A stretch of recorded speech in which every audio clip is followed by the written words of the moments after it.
अस्सलाम वालेकुम स्टूडेंट, कैसे हैं आप? उम्मीद है कि आप खैरियत से होंगे। हम अक्सर उर्दू ज़बान में ऐसे जुमले इस्तेमाल करते हैं जैसे कि जो मैं कहना चाह रहा हूँ वो ये है कि आजकल वो सख्त मेहनत कर रहा है। मैं जो कहने की कोशिश कर रहा हूँ वो ये है कि हमें दूसरों के बारे में सोचना चाहिए। मैं जो कहने की कोशिश कर रहा हूँ वो ये है कि असलम ये मसला हल कर सकता है। तो ऐसे जुमले हम अक्सर उर्दू ज़बान में इस्तेमाल किया करते हैं रोज़मर्रा ज़िंदगी में। अब इनको हम जब इंग्लिश में ट्रांसलेट करके या इंग्लिश में ही इसको बोलना होता है तो हमें वो कौन सा स्ट्रक्चर, वो कौन सा रूल है जो हमें फॉलो करना पड़ता है, वो आज के इस लेक्चर में तफसीलन डिस्कस कर लेंगे। वो तमाम व्यूअर्स जिन्होंने अभी तक चैनल सब्सक्राइब नहीं किया है, आप चैनल सब्सक्राइब करके बेल का आइकन दबा लें और ऑल नोटिफिकेशन ऑन कर लें ताकि हर नया जो लेक्चर अपलोड होता है उसका नोटिफिकेशन आपको आसानी से मिल सके। तो आइए शुरू कर लेते हैं। देखिए, जो मैं कहना चाह रहा हूं या जो मैं कहने की कोशिश कर रहा हूं, कहने के लिए इंग्लिश में कहते हैं what I am trying to say is. What I am trying to say is. ठीक है। अब इसका रूल क्या होगा, देखें, फार्मूला होगा what I am trying to say is that, फिर उसके बाद क्या है, सेंटेंस का इस्तेमाल होगा। ठीक है। जैसे कि जो मैं कहना चाह रहा हूं यह है कि आजकल वो सख्त मेहनत कर रहा है।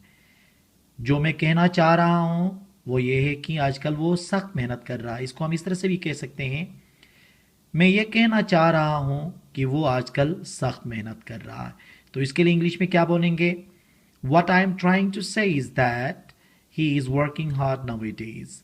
What I am trying to say is that he is working hard now it is.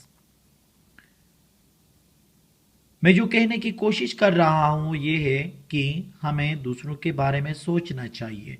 अब इसको इस तरह से भी कह सकते हो कि मैं ये कहना चाह रहा हूं कि हमें दूसरों के बारे में सोचना चाहिए।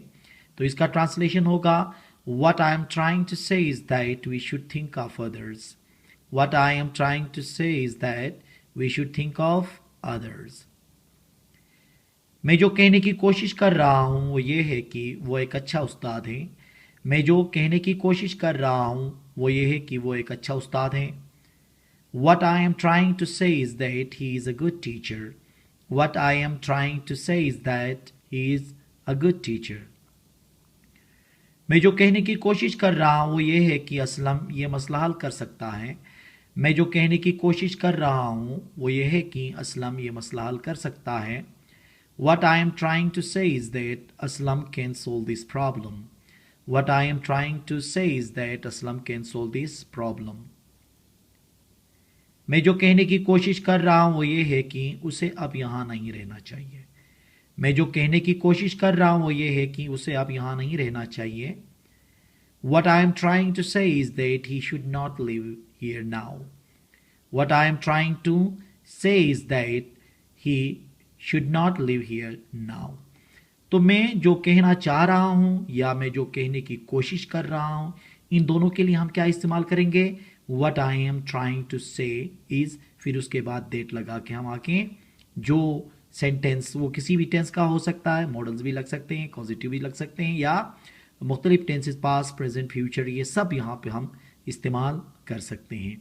तो ये अच्छा सा स्ट्रक्चर है, ये डेली लाइफ में बहुत ज़्यादा इस्तेमाल होता है। इसकी प्रैक्टिस कर लें आप लोग, लिख के सेंटेंसेस बना के बोलने की कोशिश कर लें ताकि आपको आसानी हो।